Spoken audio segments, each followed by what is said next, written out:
I would like to give you more information about our first talk that will be about sustainable fashion, as we just mentioned a few minutes ago. Maybe for many of you, it might not be a topic that you have paid much attention at first. But once you start your journey into zero waste and you realize the huge impact that your clothes and your wardrobe have, is one of these is a thing you can change, is a habit you can change super fast. And how to do it? Just stop buying at first, It's super simple to do something and have an impact. And then, of course, we can keep learning of other things that we can do. But we also understand that the fashion industry, it's moving a lot of money in the world. And many people are involved, and it's not easy to change it from one day to another. So how can we help consumers know what's happening, and how can we help change the future of the fashion industry?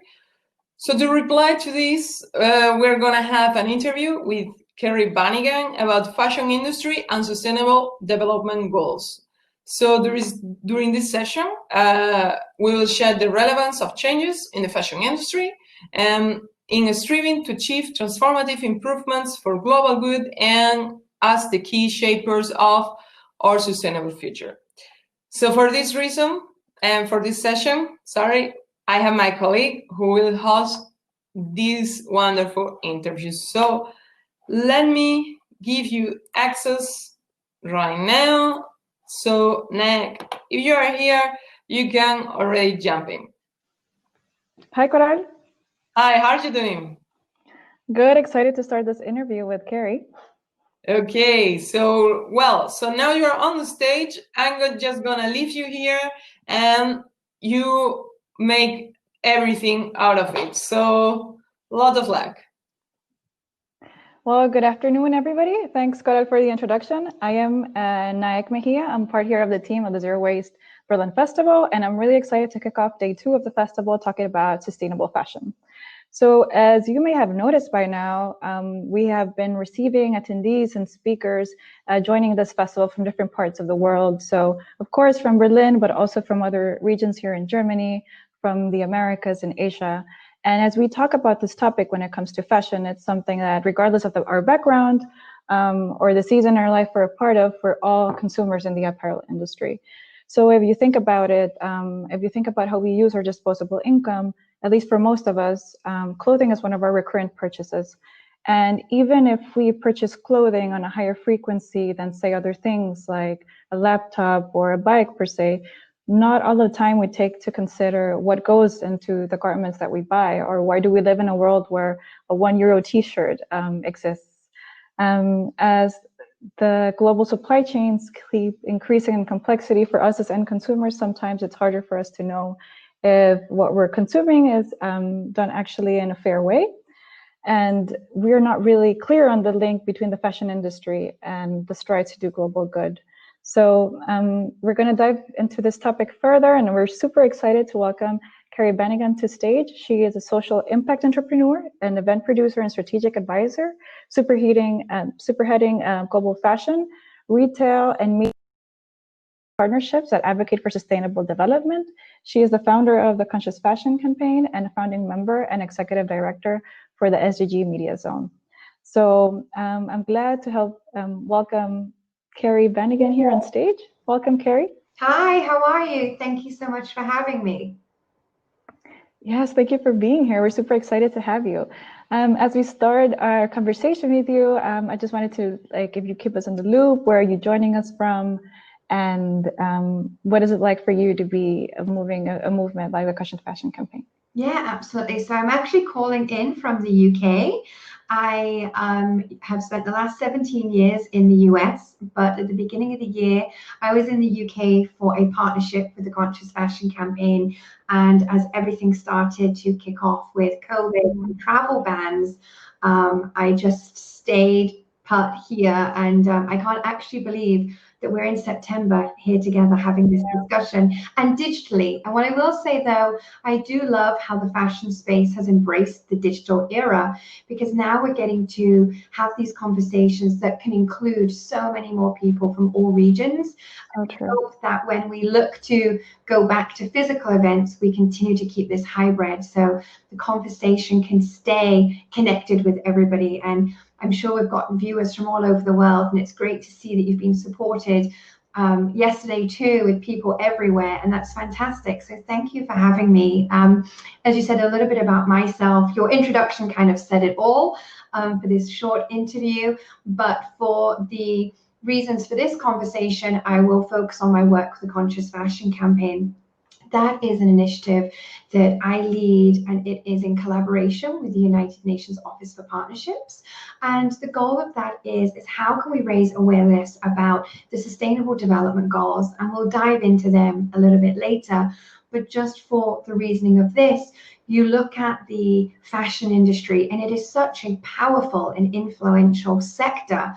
And we hear very often, and more so now with the pandemic, so much more is being revealed and unveiled, the damaging aspects of the fashion industry. And we really need to look at what we can do to do better as people, as employees, as leaders in that space, and also ultimately as citizens, or as the brands like to label as consumers.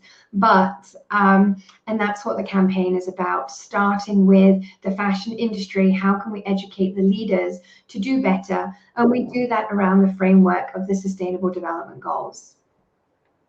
Yeah, that's amazing. Like, I really agree with everything you're saying, and it's so good that we have you here to kind of like bring us on the journey into knowing more about this. So for those of us who maybe are not so familiar with the SDGs, how do we link the Sustainable Development Goals, or what is the role that they play when you talk about the fashion industry? Yeah, absolutely. So just take a step back. For those that might not be familiar with the Sustainable Development Goals, they are 17 goals that were adopted in 2015 by the United Nations member states. And they're a blueprint to a better planet for people and the planet. There you go. Brilliant. Thank you so much. And as you can see, they actually cover many scenarios, causes, and issues, whether they are global, national, or local. And these Sustainable Development Goals are positioned for us all to embrace. The United Nations called on countries, governments, citizens, businesses to how we could come together and each do our part with these goals. And as I had mentioned, the Conscious Fashion Campaign was created to bridge a gap between the Sustainable Development Goals and the fashion industry, and how the industry could learn more about these and apply them and implement them in their businesses. And again, you look at these, and each of us, I think, are drawn to particular goals immediately. But when you do start looking further and learning more about them, you can see that they are all interconnected. There is a knock-on effect. If you focus on one, what does that do, good or bad, to another one? My personal favorite is goal 17. And what brings us here today to collaborate together is partnerships for the goals. And I think that whilst the 16 other ones are crucial and especially imperative for the fashion industry to action, that goal 17 is actually what drives all the rest of them, because we are at a time in the industry, in history, and even society where we cannot move forward if we don't do it in solidarity. Yeah, I think that's very well said. I think once we start exploring the different things, whether it's gender equality or reducing poverty and all that, it's very interrelated and connected between themselves. So that's a great thing that we get to do it in partnership with others like yourself. As you were talking, like, the fashion industry has a big impact.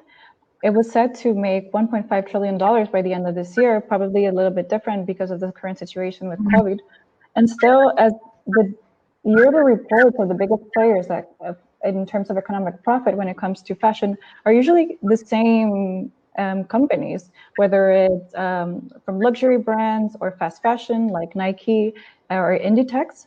When we talk about making changes in the industry, we cannot eliminate the conversation that needs to be had with these companies as well. So when it comes to what you do in the conscious fashion campaign, what are some of the specific approaches that you take to drive sustainable change in a whole, and in an industry that needs a lot of change? Yeah, absolutely. So there's kind of three main pillars with the conscious fashion campaign that we look to. There's the advocacy, the education, and the engagement. And we found that when people talk about that they want to do better, they want to hold more responsibility and take accountability, it's a very bold statement. And when they start talking about that, we're like, but what does that entail? What are your actual missions? What makes sense for your brand?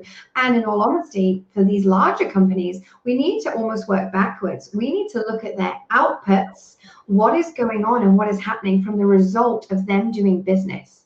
What are they doing? Let's see this as well. When we all talk about sustainable fashion, to me, there's two elements here. There's ethical fashion and sustainable fashion, and they are both used often. They're very popular terms now, especially in hashtagging and social media. They're buzzwords.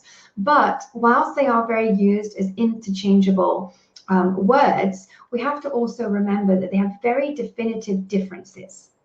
You've got ethical that looks at more to the human rights and what does that mean in wages, the supply chain, and so forth, and fair working conditions.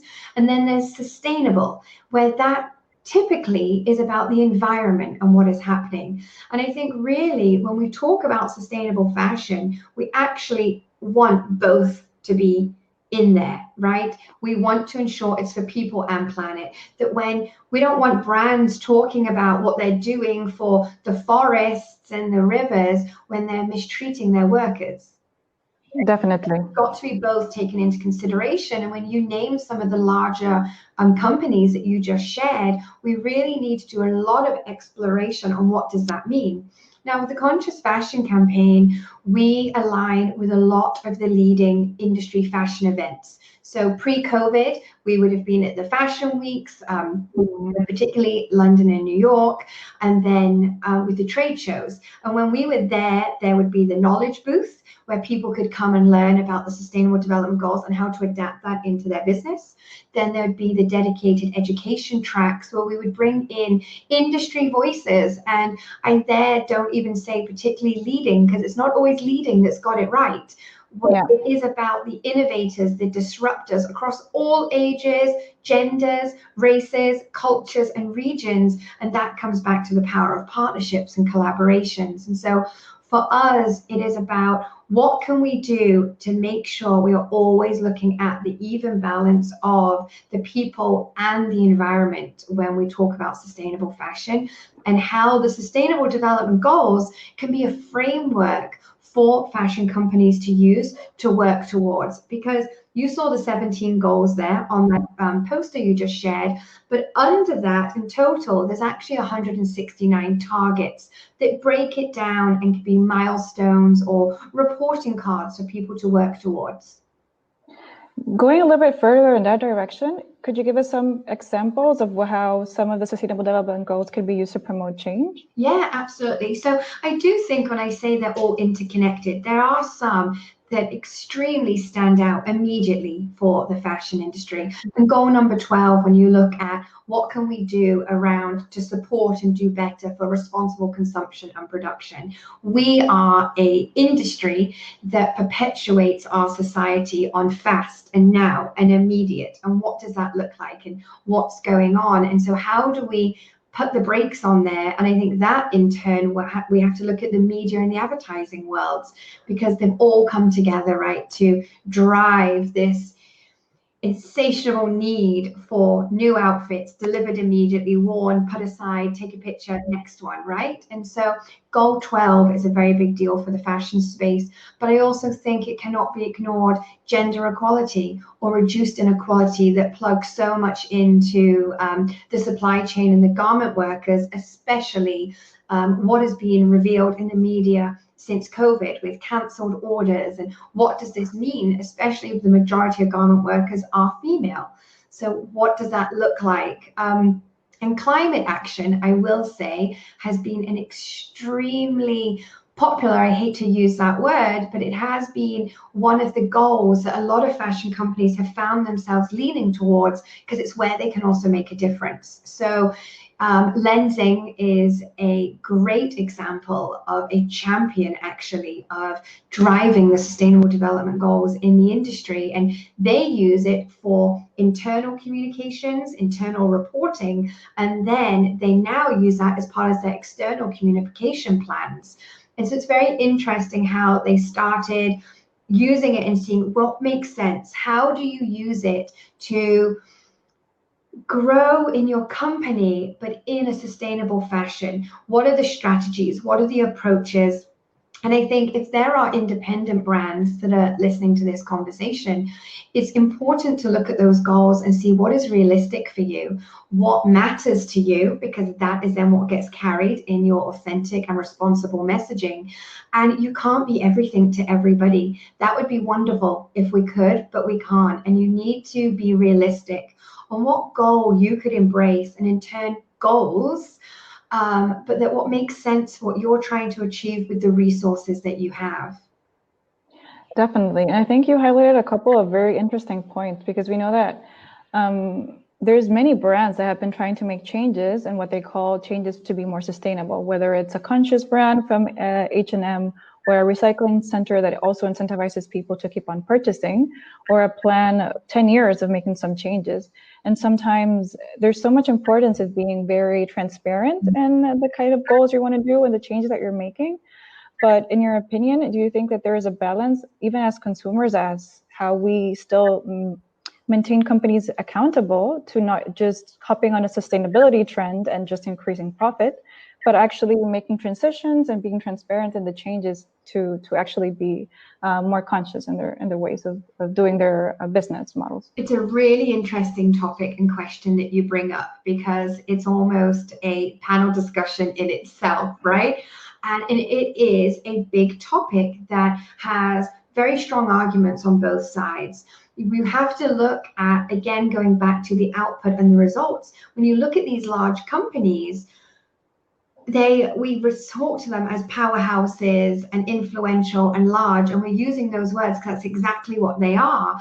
And with that, we need to see, okay, well, your sustainability plan that you have, what is that doing to replace bit by bit what the damage you have been doing? And now that you're aware of the damage you've been doing, what are you still doing that is pushing towards that? It just doesn't make sense, right? And especially now during the pandemic, I think it has made a lot of us stop and look at how we're spending, why we're spending, and more so than ever, how we spend with purpose. What do we purchase that reflects our values? What are companies doing? I think we're sitting right now watching this storm around the words of transparency and accountability, and they're transparent is probably the muddiest, dirtiest term that we are dealing with right now in the fashion industry, ironically. And accountability, I think, is a very uncomfortable thing for a lot of these businesses to hear and also step up and answer. But we have to. We are not at a place where, what's the point of having nice clothes if there's no planet to wear them on? What is the point of all this going to landfill and this churning out if people along the supply chain aren't being treated properly? And I think what we also need to do is take the terms away. It's not a supply chain that global citizens can't understand. It's a human chain of people making your clothing, packaging it, and getting it to you. If it is cheap, somebody paid the price somewhere else. And that's from big to large, big to small companies. But I do think what is incredible is we see happening in the fashion space is independent talent and emerging talent they're the change makers, but we need them to band together and collaborate and be heard. And I think that's happening a lot more now. But they also, they're so innovative, and the ability that they take to put the sustainability at the core of the DNA of the brand and work around that, and how they might help community programs to maybe also helping international programs. But even when they're buying locally, sewing locally, manufacturing, they're able to go and check on what the facilities are doing, what the facilities are telling them, and they can have a better relationship. And I think so much needs to go back to of that localized appreciation. And I also think it will help the global economy build back. Yeah, definitely. I mean, I think that's one of the great reasons why you are creating partnerships and to increase the synergies between all of these disruptors that are bringing up different solutions to what we desperately need in this space. And I was just getting some insight from you because you've been involved in trying to drive change for so many years now. In your opinion, what's the biggest changes moving forward in a positive direction that you've seen when it comes to brands and changes? Well, there's what we're seeing, and I think that what we're seeing is not enough. Right? I think because of social media, what we are seeing is we're bearing witness to brands being asked for accountability, brands being asked for transparency, brands being asked to share who made my clothes when you look at the brilliant campaign by Fashion Revolution. But you have individuals now saying, yeah, I want to know that. And that's an incredible change. But why is the ownership and the responsibility on the citizen? These companies, I mean, when you look at, the carbon emissions and what's actually why we've got this fight for climate action, I think it's 100 companies or something that are responsible for, I think it's like 70%, I read recently, of the outputs. Yet we're being like, how can we do better as one by one individuals who now live in isolated we're meant to be told let's be together, but we're in isolation. And so it's great that we see progress or we hear about progress, but it's nowhere near to the matter of progress that we should be at and we need to see. And then there's the reality of what we want. What do we want? What do we want to stand for? And I do think that we cannot forget the argument that sustainable fashion for quite a while has seemed somewhat of a privilege. It is not affordable for so many. It's not even accessible for so many. And with that, people have no choice but to be caught up in the term fast fashion. They don't know any different. Some people have absolutely no choice, but we have to move that along because that's not progress for where we sit today in society with the technology and the money that is out there. Definitely. And I think that's one of the other points I really wanted to talk to you, because as we were talking before, there's no one-way solution when it comes to fashion. And we hear so many terms about it, whether it's fair fashion, ethical fashion, and so many ways and so many different options for us as consumers, whether it's buying secondhand or supporting local brands and so on.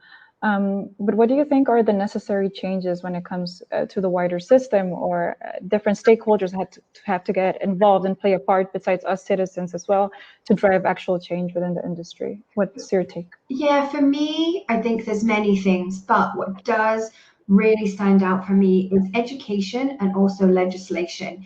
We as business owners, even when you take the onus off of the citizens and then you place it to the businesses will only do so much without policies.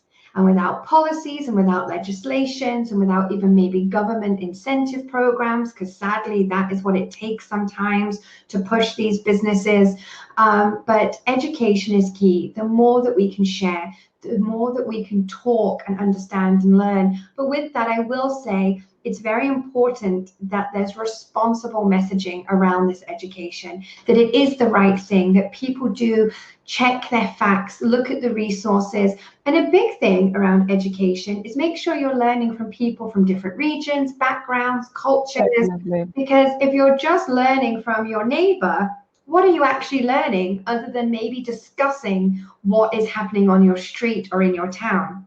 Was I think when with the power of the internet for those that have access and social media and so forth, there is that ability to learn, and we cannot stop, because then that also, I think, drives something in each of us to do our part.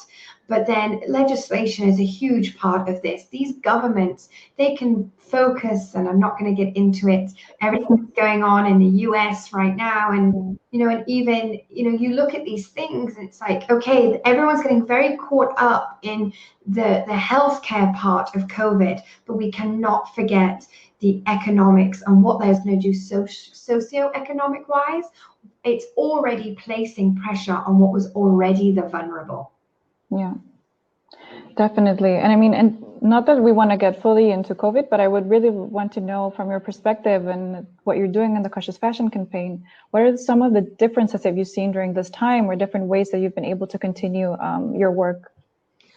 So digital has played a huge component in this. And I'm actually really happy because we're at a time now where that people are understanding there's no pressure to travel to physically be there. I miss seeing people. As humans, we're definitely wired to have that interaction and be together in person. But I appreciate and understand the circumstances that we're in. And what is amazing is now with these digital tools, and I think the fashion industry finally being forced to embrace these tools that existed before COVID, but we're in our own little comfort pattern of schedules and calendars and certain plans within the sector. This has been great because this morning, I started off conversations with the UK, and now I don't know your audiences from all over, but this is a Berlin hosted event. And then with the time difference, in the next hour, I'm going to pop into New York. To me, that is extremely efficient. But it's about us adapting to what that means. Now, I will say, with the Conscious Fashion campaign, we align, as I mentioned at the beginning of this conversation, with the industry events. And they were physical events. But what has been incredible to see is how these fashion events have become able to pivot and shape their narrative around the situation that we're in, and maybe in for a little bit longer, right, than we had all hoped. But what we're seeing is very quickly the industry has been able to gather and transfer knowledge online together. I know people are still working on tools to how do you bring a trade show to life? What does that look like? How can the transactional side of the business of fashion continue on? But what I have seen is we've been able to connect a lot more and see what's going on a global scale, whereas before everything felt like it had to be a trip or you were letting somebody down. If you couldn't be there in person, maybe you weren't even included in the conversation. Yeah. And I think now with digital offering so much more of an inclusive and accessible tool, that's very powerful for me, precisely in my work, to share about the power of the Sustainable Development Goals. Yes, definitely. I mean, that silver lining about what's happening now is being able to do everything digitally and kind of being more inclusive in the people that we can bring along. So we're definitely really glad that you were able to join us here as well in the same fashion. And I really hope that the industry sticks to that and understands the importance of this hybrid, that physical, absolutely, we need to do for some things, but this digital element, I mean, I was a part of a conference yesterday, and they then shared actually what they had saved environmentally from the lack of travel from their previous summits, because they've been doing it for years. They were able to calculate what they've got going on and what they've saved. And I think that's so impressive. And I was like, that actually should be a request of most events, to do a tool, again, a technological tool to help events work out what they have achieved doing better by gathering us remotely. Yes, definitely, because I mean, this has affected people from different regions, and we see the need to have some sort of technological tools. So something like that would be very beneficial for people to kind of see the upside of being able to open audiences in this way. I think because we don't know how much longer the situation is going to go for, if how much we're going to have to adapt, or what the new normal is going to be in the future.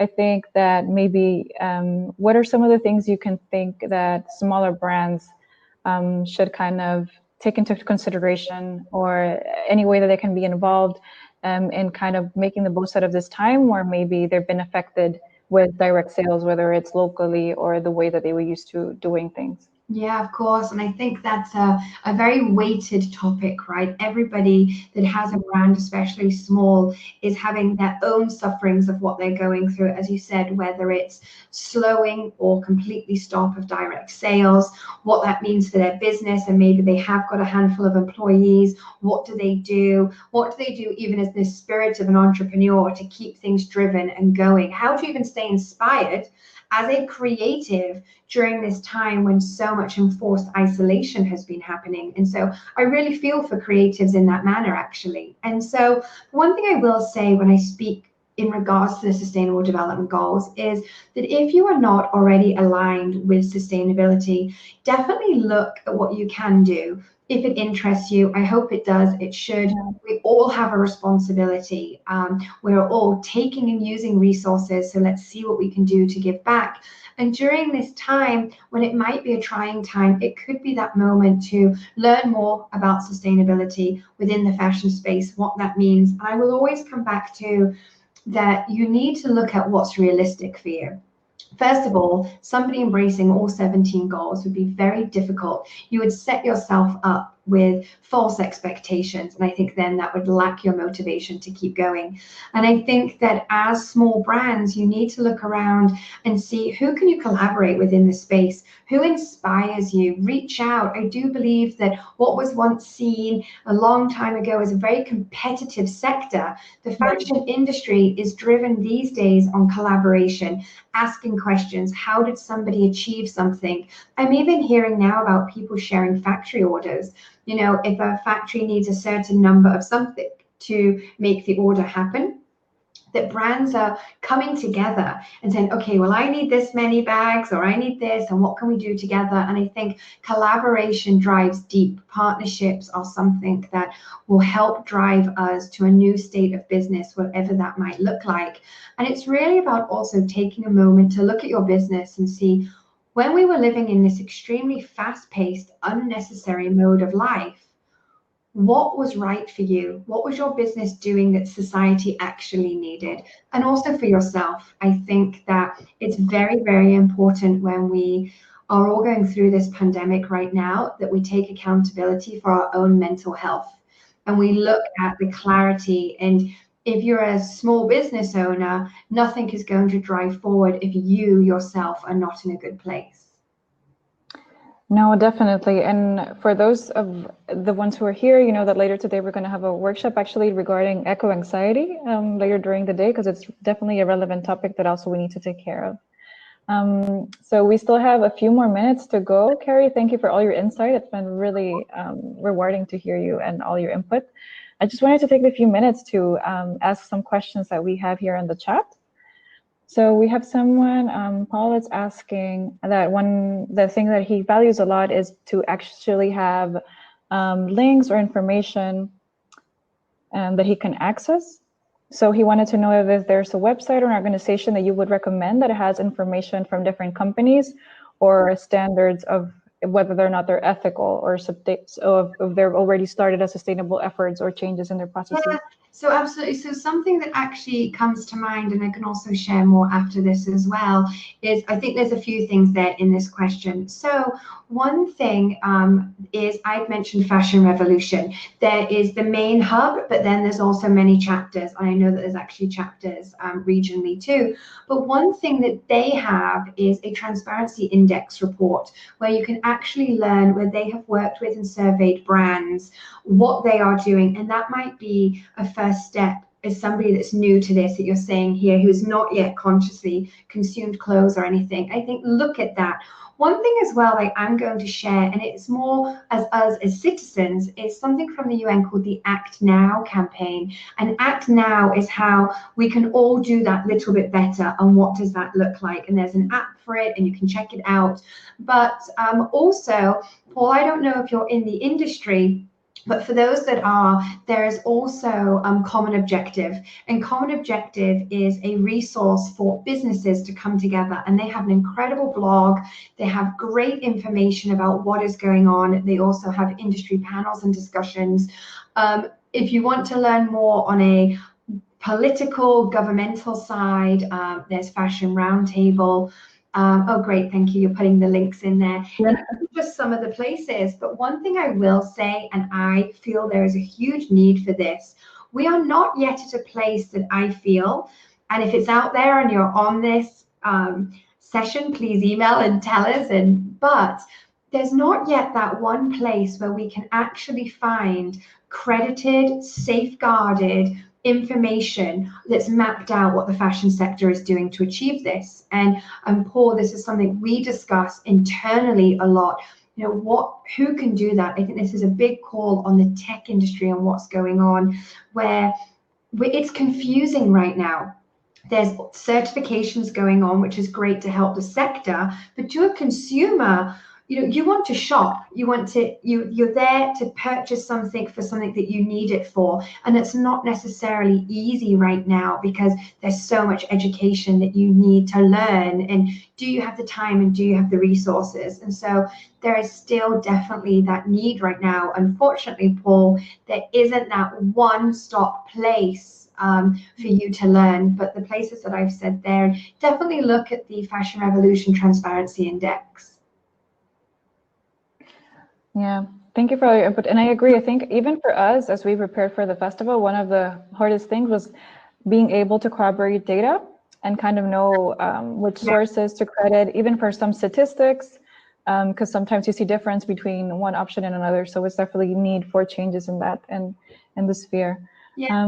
Well, I think I also see something, if I can I respond to it? Yeah, go ahead.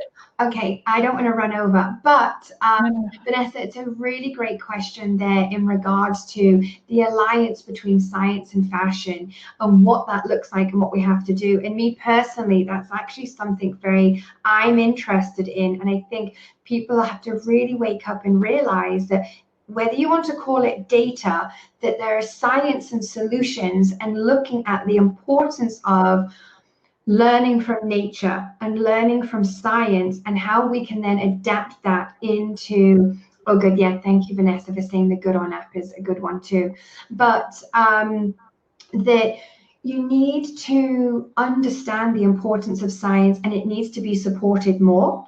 It can't be these one-off creative experiments. It needs to be embraced. Scientists in themselves and academics have so much to teach the fashion space, and that needs to be embraced further. Definitely. Well, I'm really excited to see as we go forward if we see changes happening, and we'll be sure to follow you. I think for everybody, you can link on Carrie's profile, and you can see the link directly to the Conscious Fashion campaign website, and also to her other channels, so you can keep the conversation going. So thank you very much for your time, Carrie. Thank you for joining in. I know you have a very hectic schedule, so we were super glad to have you here for a few minutes. Thank you so much. Good luck, and everyone enjoy the rest of it and be safe and well. Thank you. Take care. Bye. Ciao. Well, thank you everyone for this sharing this time during the session. Now I'll be welcoming Coral back as she introduces the next session that's happening. So Coral, let me know. Hi, I'm here. Cool. Okay. Ciao. Well, thank you so much, Naek.